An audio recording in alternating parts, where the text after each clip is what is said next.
이 세상은 눈에 보이는 게 다가 아니고 보이는 것은 잠깐이고 보이지 않는 것은 영원합니다. 눈에 보이는 것은 과학적으로 얘기하면 가시광선이라고 해서 빨간색부터 보라색까지 그 파장이 긴 쪽이 빨강이고 이제 짧은 쪽이 보라색입니다.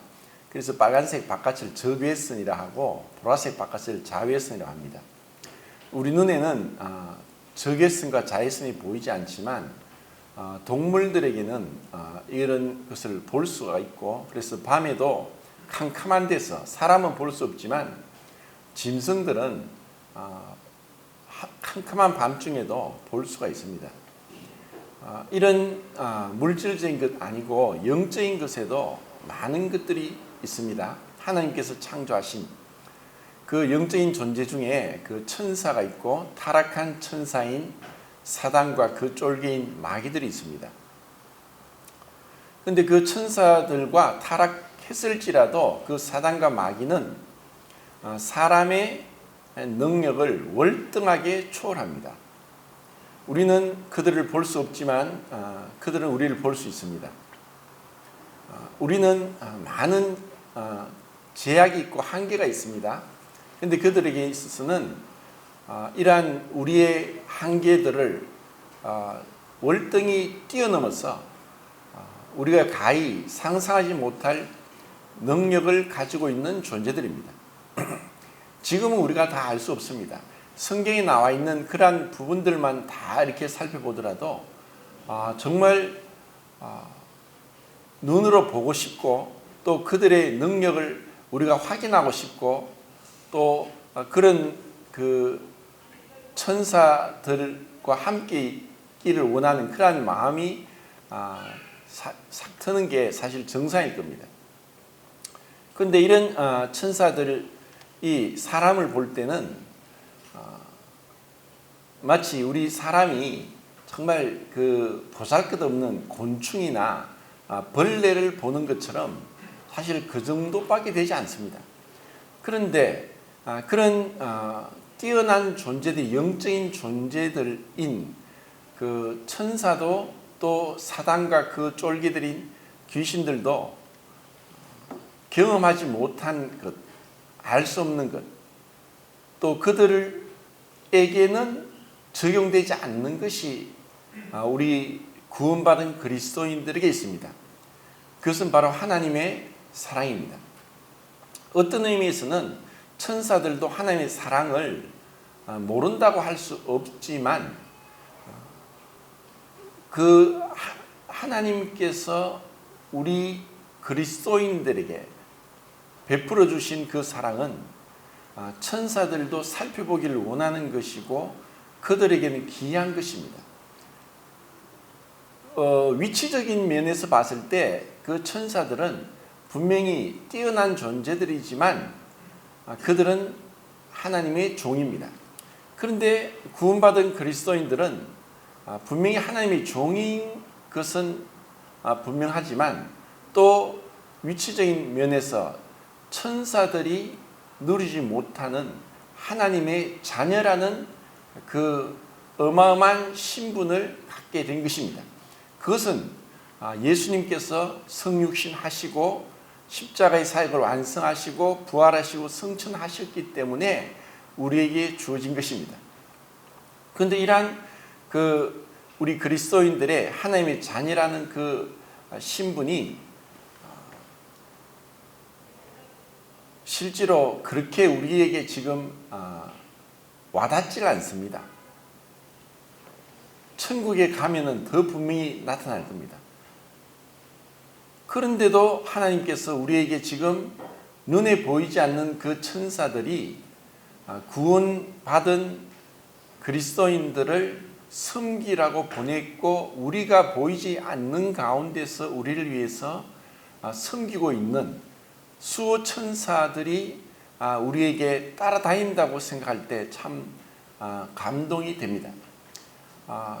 그 청나라 말기 때 그 혼란스러운 그 중국에 복음을 전하러 갔던 어떤 선교사가 계속 그 밖에서는 방화가 일어나고 약탈이 일어나고 도적대가 집에 들어와서 또 도적질하고 그리고 불을 질러 그 안에 있는 사람을 다 죽이고 이렇게 굉장히 혼란스러울 때 그 영국에서 간 선교사가 너무나 두려워서 그 선교센터에서 나오지도 않고 계속 기도를 했습니다.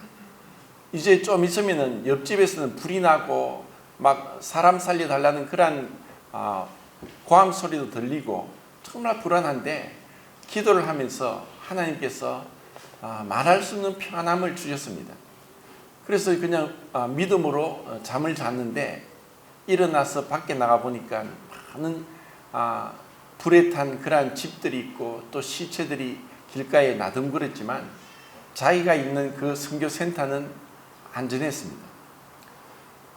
우리는 그러한 것들을 그냥 쉽게 생각할지 모르지만 하나님께서 지켜주셨다고 생각할 수 있습니다.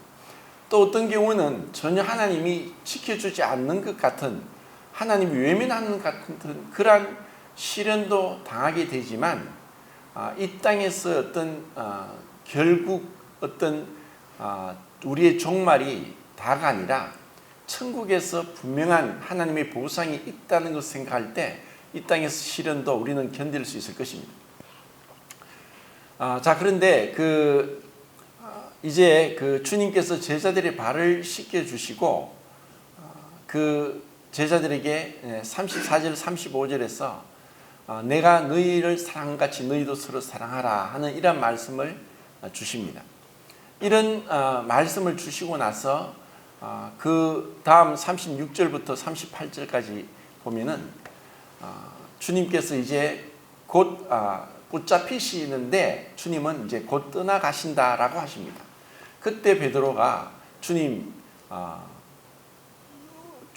가시는 곳에 자기도 가기를 원한다고 했을 때 지금은 따라오지 못한다. 나중엔 따라올 것이다. 라는 예수님의 말씀을 듣고 베드로가 뭐라고 하냐면은 아닙니다. 저는 주를 위해 죽을 수도 있습니다. 주를 위해 죽을지언정 주님을 따라가겠습니다. 라는 사실 어마무시한 그런 그 고백 또는 어떤 믿음을 표현했습니다.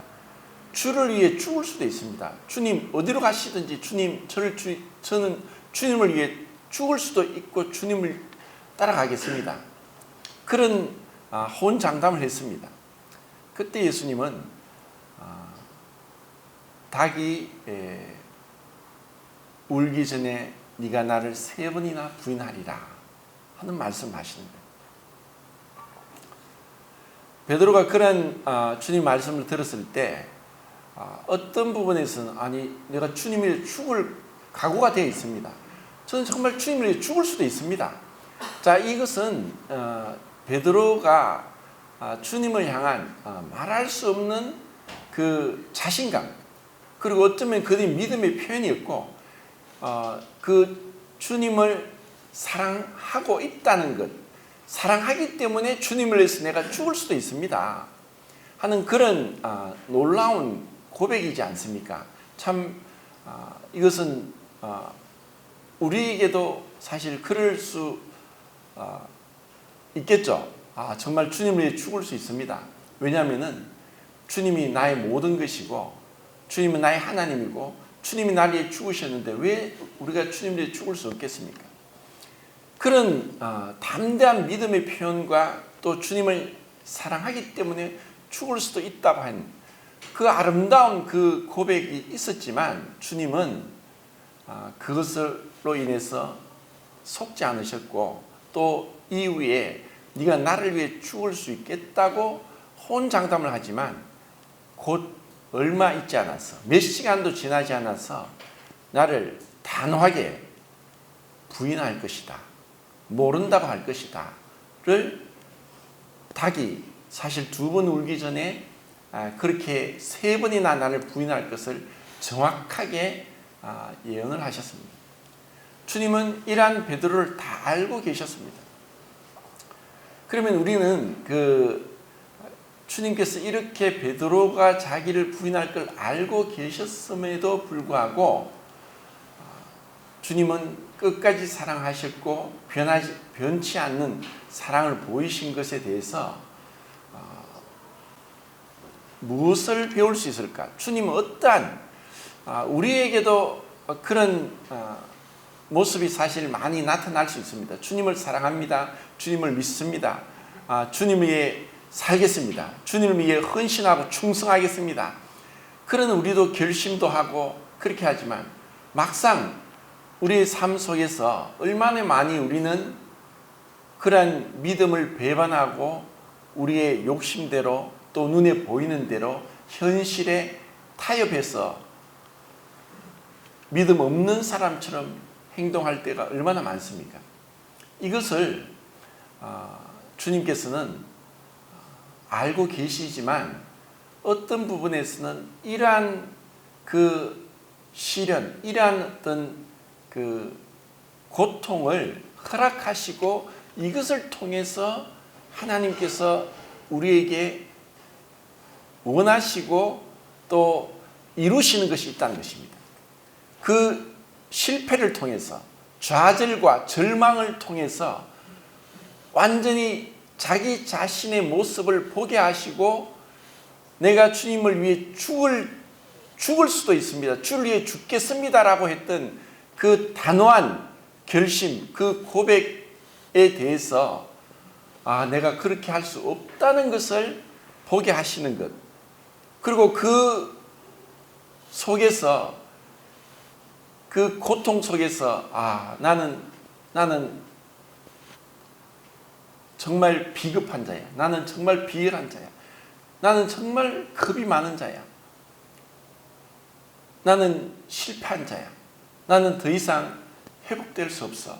이런 그 정말 돌이킬 수 없는 자기 자신이 자신을 용납할 수 없을 정도의 그런 실패에 빠졌던 그 베드로를 우리는 그 생각할 수 있습니다.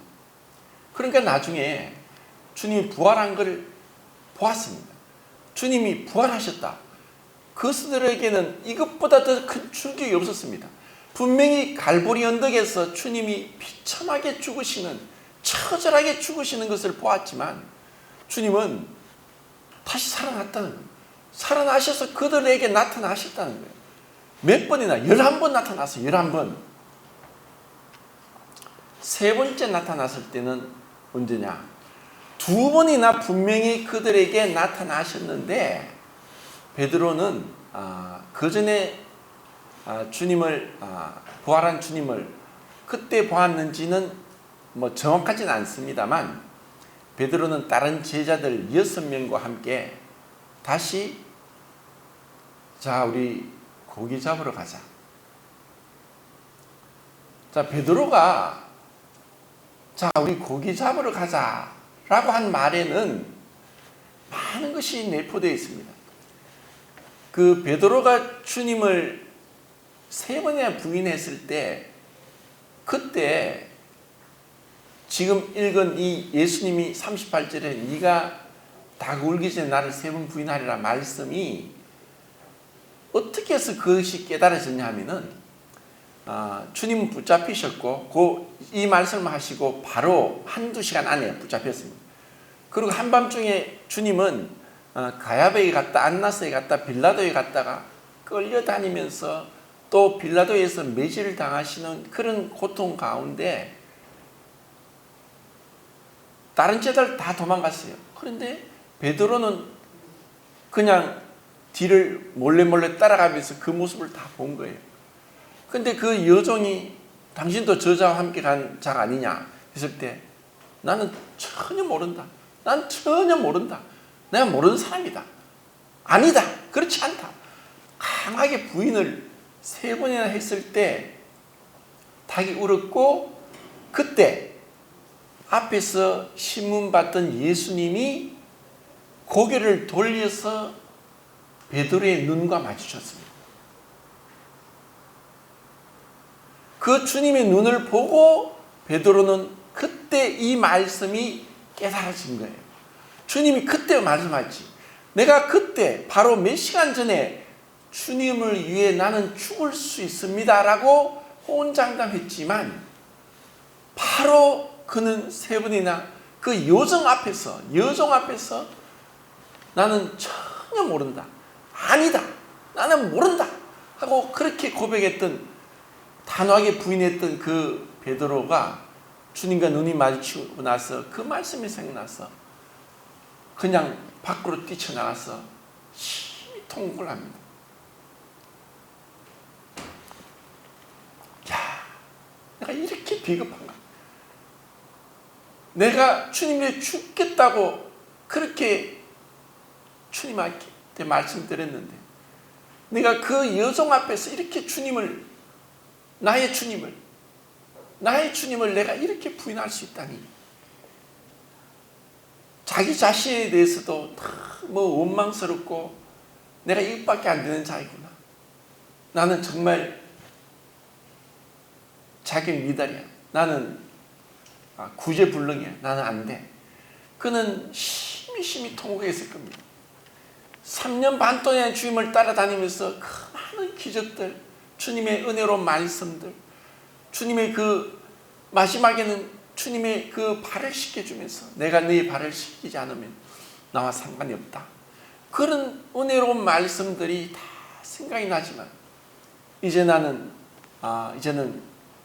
나는 제자가 아니야. 나는 사도가 아니야. 나는 자격이 없어. 그 심한 통곡 가운데 이제 시간이 지나고 다른 제자들이 주님이 부활했다. 그런 것들이 믿어지질 않고 그는 그런 주님의 부활보다는 자기의 실패, 자기의 연약함과 자기의 그 심한 그 부끄러운 그 비겁한 그 모습들 가운데서 완전히 자기는 이전에 있던 모든 것들을 다 그냥 포기해버렸고 잃어버렸고 생각조차 하기 싫은 거예요. 그래서 다른 그 제자들에게 우리 고기 잡으러 가자. 다시 원상복귀 되어버렸어요. 그냥 고기 잡으러 가자. 우리가 예전에 우리 원래 고기잡이 어부가 아니었느냐.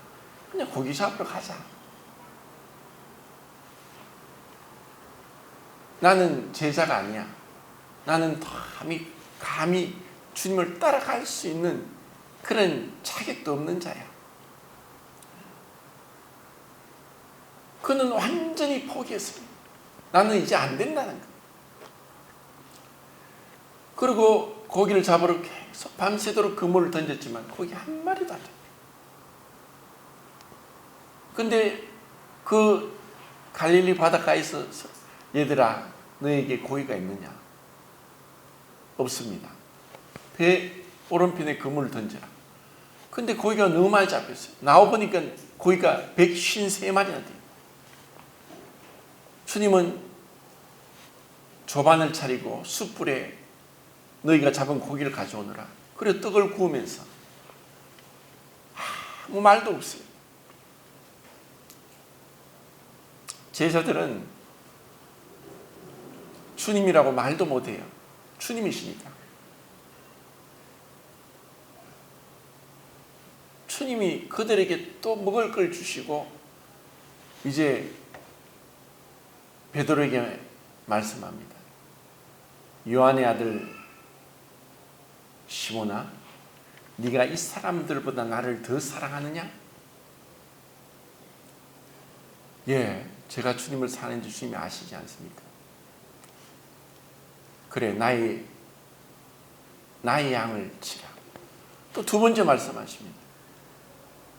요한의 아들 시몬아, 네가 나를 사랑하느냐? 예, 제가 주님을 사랑하는지 주님이 아십니다. 그래서 또 주님이 나의 양을 먹이라. 또 주님이 세 번째, 요한의 아들 시몬아, 네가 나를 사랑하느냐? 처음에 두 번은 아가페의 사랑을 말씀하셨어요. 세 번째는 필로스를 얘기해요. 베드로가 세 번째나 아니까 똑같은 질문을 하시니까 심히 근심을 하면서 제가 주님을 사랑하는데 주님이 다 아시지 않습니까? 모든 것을 아시지 않습니까? 모든 것을 아시지 않습니까?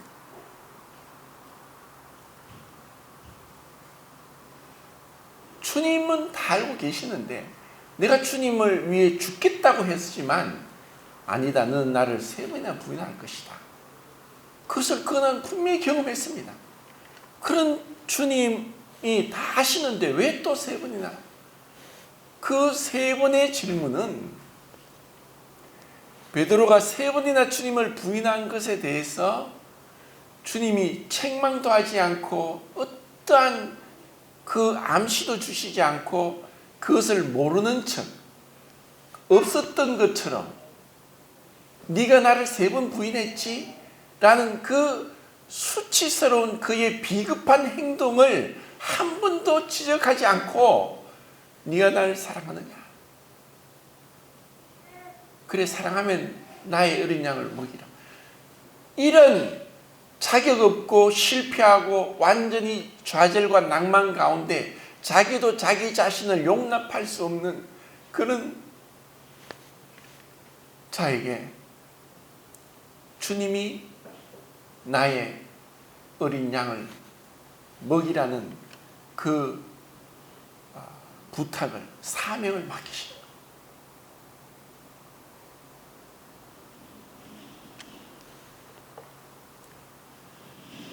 베드로전서 3장에 보면 사랑은 모든 허물을 덮어주는 것이다.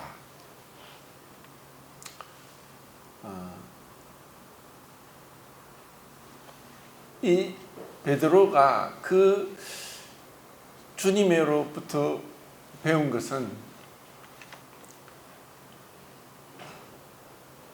사랑하기 때문에 그의 실수를, 그의 그 비겁한 행동을, 주님을 그 가장 주님이 힘들고 어려울 때 가장 사랑하던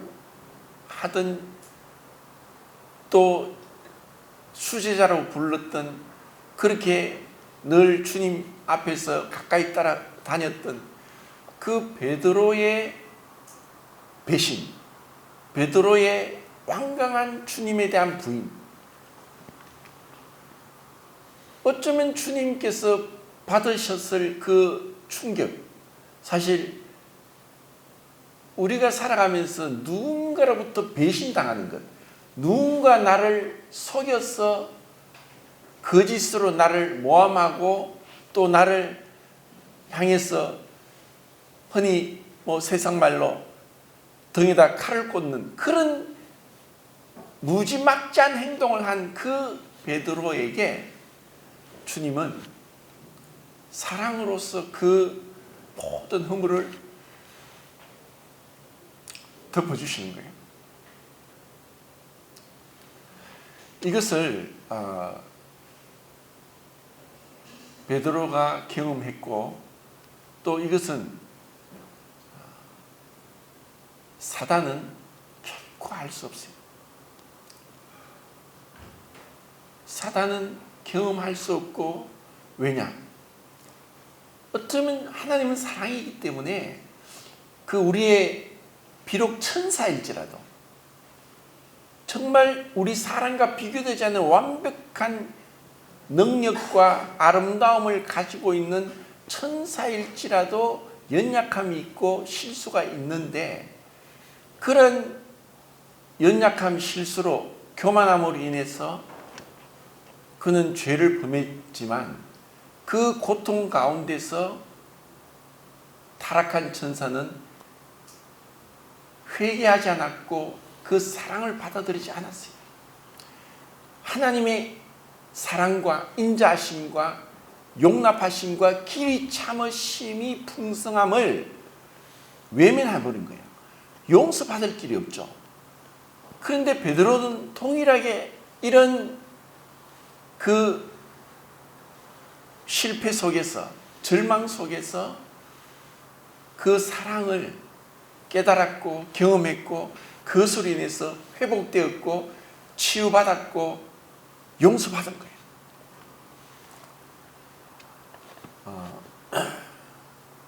인류 최초의 범죄는 에덴 동산에서 선악과를 따먹은 것이고, 그 다음 범죄는 형인 가인이 동생 아벨을 죽인 거예요. 하나님이 가인에게 네 아우가 어디 있느냐? 가인은 내가 아우를 지킨 자입니까?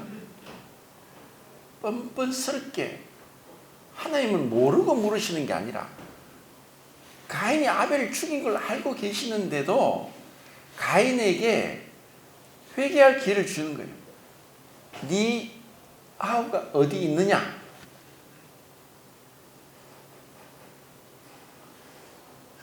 하나님께 제사를 드렸는데, 저는 농사를 지어서 열심히 농사를 지어서 그것으로 하나님께 드렸지만 하나님 받지 않았어요. 그 동생은 그냥 놀면서 있다가 그 양의 첫 새끼가 기름을 바쳤는데 그 아벨의 제사와 아벨을 받으셨어요. 제가 이 동생에 대해서 너무 시기와 원망, 시기와 질투가 났고, 왜 하나님이 나의 제사를 받지 않으신가? 내가 하나님을 믿지 않은 것도 아니고 하나님을 믿었고 하나님께 제사까지 드렸는데 왜 나의 제사를 받지 않으시고 동생의 제사를 받으십니까? 이 동생에 대한 시기 질투가 너무나 커서 동생을 죽였습니다 라고 고백도 하지 않았고, 그는 그의 죄를 자백하지 않고 숨겼습니다. 오히려 하나님께 나에게 왜 묻습니까? 내가 아우를 지킨 자입니까? 그 아우와 무슨 상관이 있습니까? 나는 그 지킨 자 아닙니다. 이런 하나님이 죄를 고백하고 자기의 모습을 보게 할 수 있는 그러한 시간에도 불구하고 가인은 그 하나님의 용서하심과 하나님의 사랑으로 죄를 용서하심, 심지어 아우를 죽였다 할지라도 하나님은 그 가인이 회개하고 자백하면은 용서할 수 있는 분이신데, 왜냐하면은 그 가인이 동생 아벨을 죽인 그 죄보다 더 크고 완전하고 비교할 수 없는 하나님의 아들이 하나님 아버지에 의해서 죽임을 당하는 그 어마어마한 하나님의 희생을 통해서 우리를 사랑하고 용서하기를 원하기 때문에 가인이 회개하고 돌이킨다면은 그 하나님은 그래, 내가 내 아들이라도 죽여서 너를 용서한다고 하는데 그것마저 거부한 거예요. 이제 가인은 이제 다른 사람들에 의해서 저자가 동생을 죽인 자다. 이제 양심의 가책을 받은 거예요. 그래서 양심의 가책을 받은 하나님이 또 가인에게 표를 주었어요. 무슨 표인지 모릅니다. 가인이 받은 표가, 그 표는 가인의 표를 주시고 그 다른 사람이 가인이 동생을 죽인 것에 대한 보복살인, 원수를 갚는 것을 하지 못하도록 가인에게 표를 주었어요. 그 표는 뭐냐? 다른 사람이 그를 심판하지 않고 그 양심의 고통 가운데 있으면서 가인이 그 양심의 가책 가운데 회개하고 자백하고 돌이킬 수 있는 기회를 준 것이 가인의 표예요. 그런데 이 표를 가지고서도 그는 회개하지 않았어요. 그리고 그가 자식을 낳고 이름을 에녹이라고 지었어요. 에녹. 그리고 그의 자손들은 이 세상에 문명을 일으켰어요. 그리고 7대 우선 라멕이 이제 더 하나님의 뜻을 빗나가서 일부 일처제를 깨뜨린 최초의 사람이 라멕이고, 라멕이 그 두 아내를 취합니다. 그 두 아내, 그리고 어떤 연유인지 라멕이 또 사람을 죽였어요. 근데 라멕이 뭐라고 하냐면 4장 24절에서, 창세기 4장 24절에서 가인을 죽인 자의 벌은 7배라면 라멕을 죽인 자의 벌은 77배다. 가인은 동생을 죽여서 하나님이 그를 죽이지 못할 표를 주었지만, 내가 사람을 죽였는데 만약에 누군가 나에게 그것을 보복한다면 가인보다 더 77배나 더 되는 처벌을 받을 것이다 라면서 자기의 살인에 대한 정당화를 하고 회개하지 않고 그 양심의 가책을 느끼지도 않고 뻔뻔스럽게 죄악 가운데서 하나님을 완전히 떠나서 그렇게 살아가게 되는 것입니다. 이것이 죄가 얼마나 무서운 것인가. 이 가인과 라멕을 통해서 우리는 마치 사단이 범죄하고 나서 결코 회개하지 않고 하나님의 사랑을 받아들여서 용서를 받지 않겠다고 하는 그 죄 가운데 계속 거하는 정말 무서운 것을 보게 됩니다. 그래서 에덴 동산에서 선악과를 따먹은 것을 두 가지로 볼 수 있는데, 무능과 부패. 무능을 다르게 말하면 불능. 무능과 불능은 뭐냐? 선을 행할 능력이 없는 게 바로 선악과를 따먹은 결과예요. 그리고 부패는 뭐냐? 악이 뭔지, 죄가 뭔지 알지만 죄와 악을 피하지 못하고 부패한 가운데 있는 것. 이것이 최초의 범죄 이후에 무능과 부패 가운데 이 세상 모든 사람이 그 가운데 처하게 된 거예요. 자, 이에 반해서 또 한 사람을 한번 생각해 보겠습니다. 다윗입니다.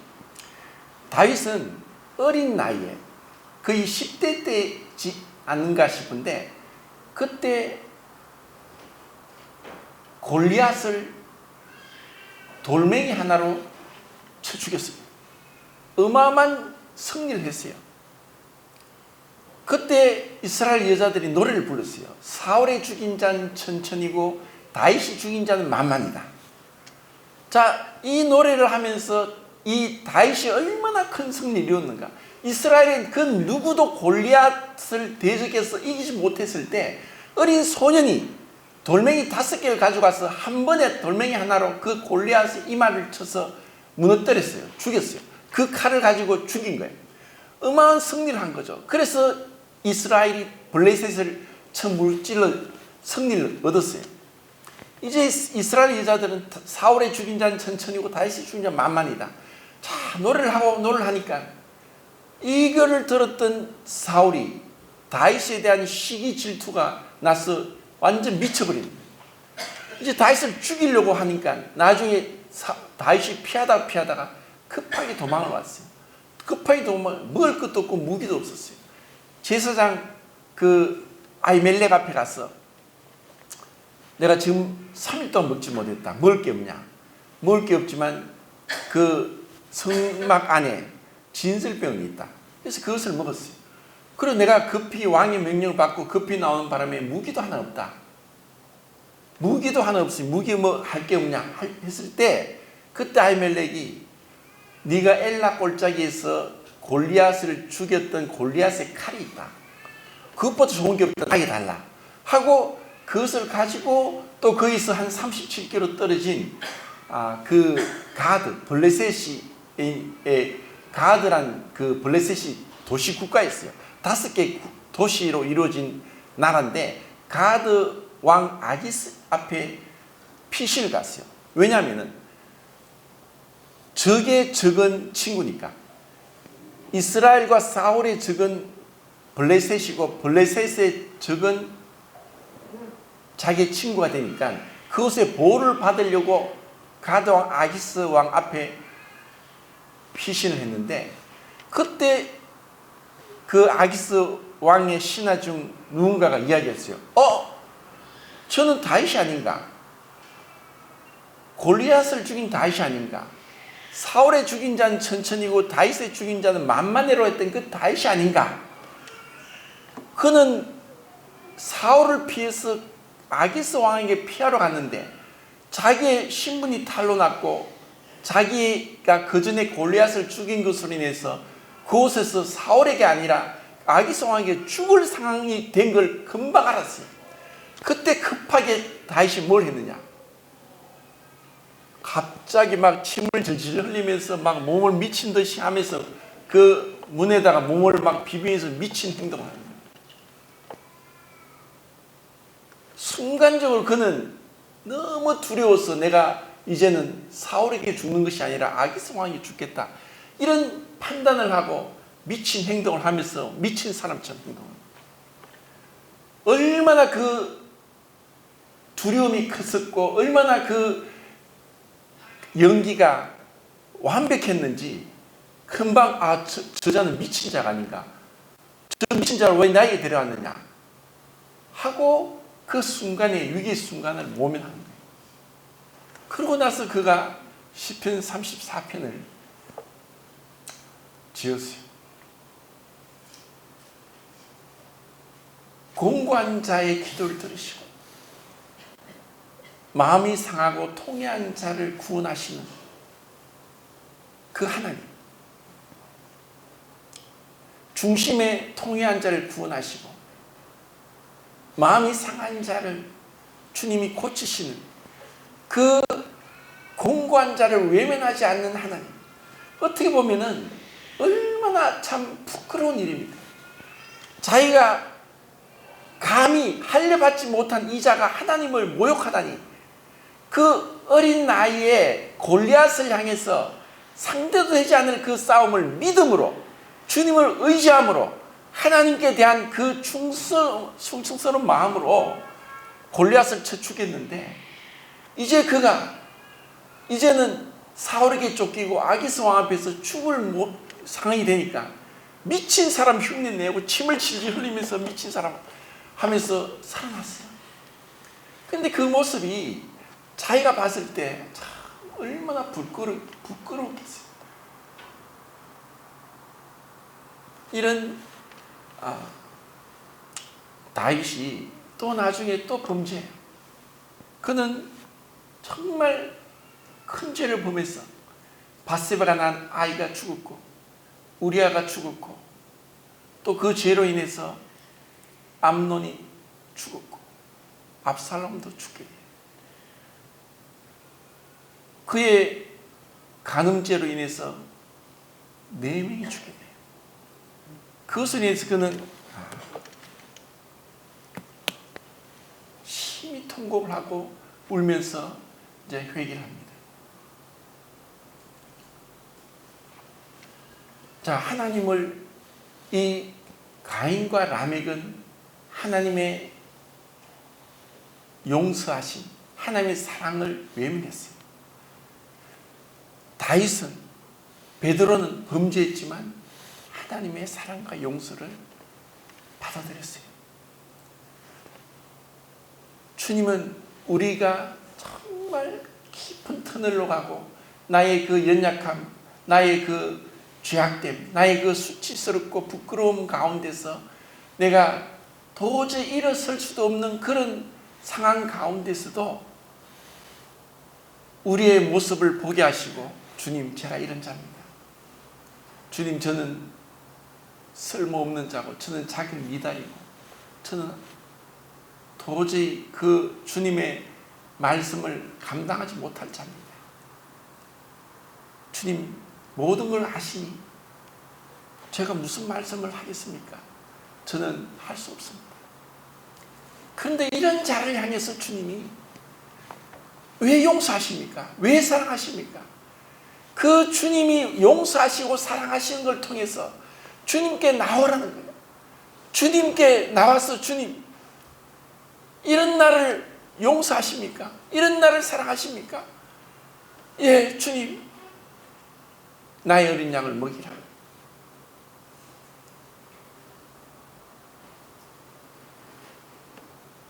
이 하나님의 용서와 사랑을 경험할 때 우리는 성장하는 거예요. 시련을 통해서 우리는 자라갈 수 있어요. 내 자신을 알게 되고, 그리고 주님의 그 인자하심과 용서하심과 길이 참으심이 풍성함이 어떠한 것을 경험하게 되는 거예요. 그 경험하는 만큼 우리는 또다시 주님께 나아갈 수 있어요. 사유하심이 주께 있으면 주를 경외케 하려 하십니다. 주님께 우리는 믿음으로 나아갈 수 있는 거예요. 왜냐? 다 알고 계시니까. 그런데 이것을 외면하고 여전히 나의 실패, 나의 연약함, 나의 죄악 가운데 머무른다면은 주님은 기뻐하지 않는 거예요. 제가 어제도 어떤 형제하고 교제를 하면서 이런 이야기예요. 지금 30대, 40대 모임의 청년들이 가장 복받은 그런 세대다. 왜냐하면 믿는 부모님 밑에서 태어나서 교회 안에서 자라서 교회 안에서 구원받고 그렇게 자랐으니까 정말 복된 인생이다. 그런데 이렇게 우리가 복을 받았는데 우리의 영성은 너무너무 빈약하고 이 세상 가운데서 타협하고 믿음으로 행하지 못하는 것 같고 점점 복음의 문이 닫히는 것 같고 이런 가운데 있는 모습을 볼 때 참 부끄럽다. 그리고 자기가 이런 가운데서 참 주님의 은혜를 구하고 주님을 더 위해서 살고자 하는 그런 마음이 있게 하시는 것도 오히려 참 감사할 일이다. 자, 이제 말씀을 마치겠습니다. 시간 관계상 또 말씀을 찾지 못했는데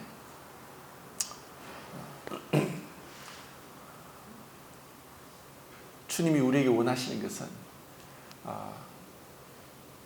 내 모든 앞날을 알고 계십니다. 나의 연약함, 나의 실패, 나의 어리석음, 나의 미련함 다 알고 계십니다. 그런데 주님이 원하는 것은 주님을 사랑함으로 그 용서하심을 깨닫고 주님의 인자심 가운데 다시 용기를 얻어서 주님, 제가 주님을 사랑합니다. 이런 나를 용서하신 것 감사합니다. 제가 다시 실패를 딛고 주님 앞에 일어서서 주님을 사랑하고 주님의 말씀에 순종해서 주님을 섬기겠습니다 하는 그러한 마음으로 다시 주님 앞에 나오는 겁니다. 그래서 베드로는 나중에 끝까지 순교당하기까지 그 주님의 말씀을 충성스럽게 섬겼고 순종했고, 그리고 베드로 전서 후서를 통해서 우리에게 너무나 보배로운 말씀을 우리에게 주었던 것입니다. 이상입니다.